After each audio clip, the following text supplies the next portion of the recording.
Hey there, welcome to 5 Minutes for Life. I'm your host, Ben Amos, author of the book, How to Break Free from Depression, Fear, and Anxiety in 30 Days.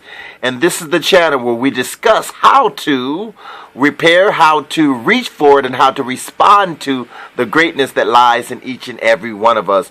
I'm in the lab today, as you can see, so there may be some background noise, but don't worry about that. I wanted to do it in a different location today.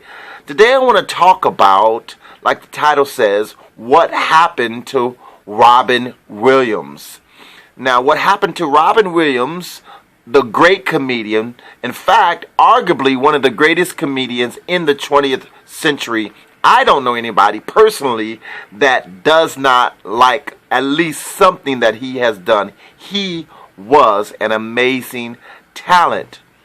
Robin Williams, however, dealt with the same thing that many Americans deal with and died by the same thing that many Americans deal with and die from. Now, I can personally connect with him and understand where he came from, because I too struggled with the same type of struggles, and that is depression.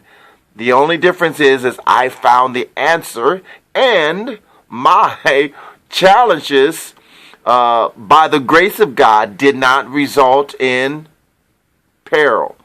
But I want to talk to you about exactly what it is he went through and why he went through it and how you can avoid it, get free from it, or help someone else do that. And it's extremely important.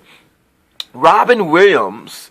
Well, before I do that, let me just tell you a little bit about my story. I don't know if you've watched any of my videos, but in 1970, an event that would forever change the physiological makeup of my body and my life itself happened in an attempt to jet out of a locked vehicle to chase after my brother.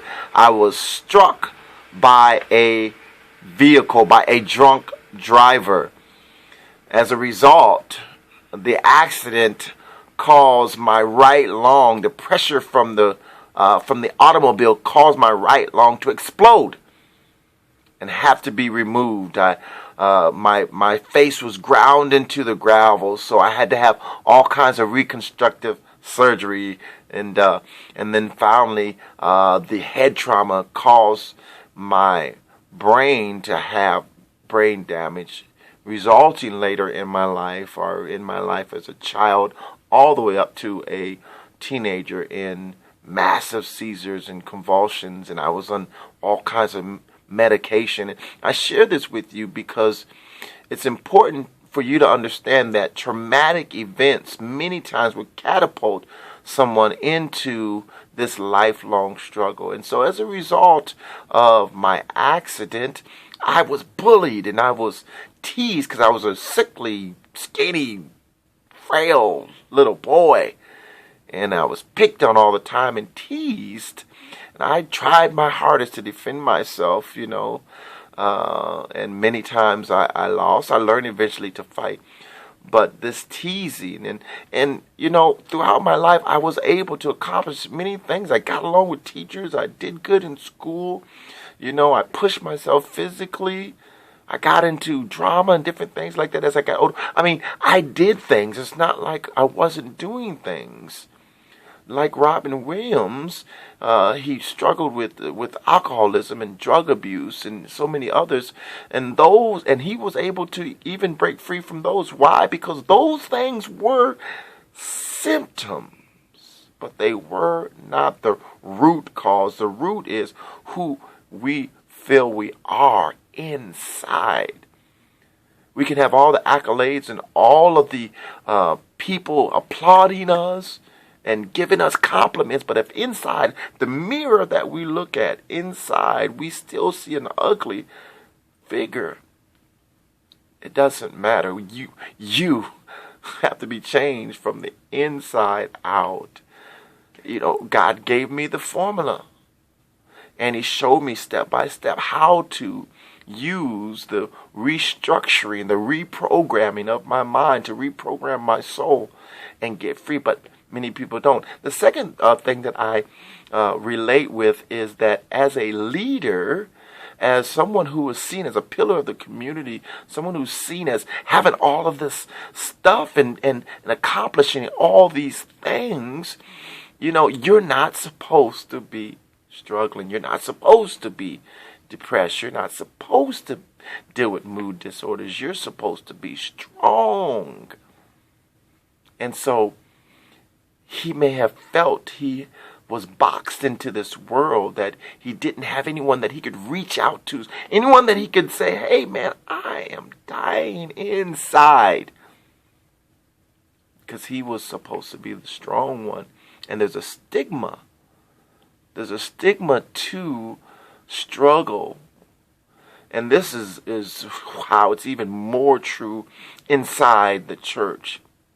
It's even more true as Christians. In my own struggles as a leader, as a pastor, it was a lonely world, because you knew that this struggle, how it was looked at. You hear cliches thrown at you like darts. It's the joy of the Lord. Boy, you got to have the Lord, the joy of the Lord. People depending on you now. You got to do it. You got to rise up. And so you're in this world by yourself. And I can just be honest, some of my darkest days, no one was there for me. At least I didn't feel like I could reach out to someone, because I'm supposed to be strong. So Robin Williams, he has it all: fame and fortune and money and people, flocking to him. Yet inside his mirror that he's seen was a completely different story, because he didn't deal with the root. You got to understand that when you are accomplishing things, that's medicine, and medicine deals with symptoms. So success is a medicine. It deals with symptoms, but it doesn't kill the germ. And until you kill the germ, you won't do it. So you that are looking at this, what can you do to a friend? One of the things that you can do is you can make sure that, one, they know that you have their back, and you got them. Two, got them doesn't mean like, are you okay? Is everything okay? No, it just means being there. It just means making them feel whole and strong and regular, as they go through the struggle, and praying for them and being around them a lot. As a friend, not as a nurse, not as a doctor, but just a friend. And then finally, you want to give them, when they're ready, solutions. Solutions mean there's a reconstructing of the soul that has to happen. You have to change from the inside out. And unfortunately, our great icon wasn't able to change from the inside out. Hey, look, that's all I have for you today. I just want you to know something, that, there is hope. There is an answer.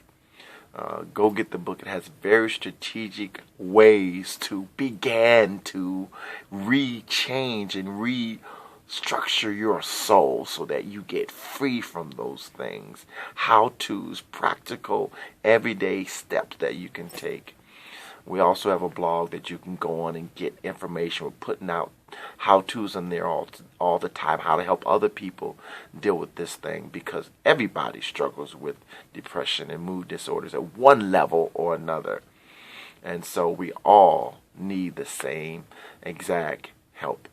The blog is benandfavlifemoments.wordpress.com. And like I said, the book, you find it on Amazon, How to Break Free from Depression, Fear, and Anxiety in 30 Days. Look, it's been a long time. I usually go 5 minutes, but I really just wanted to get this into you. Until next time, two of these. Love you much.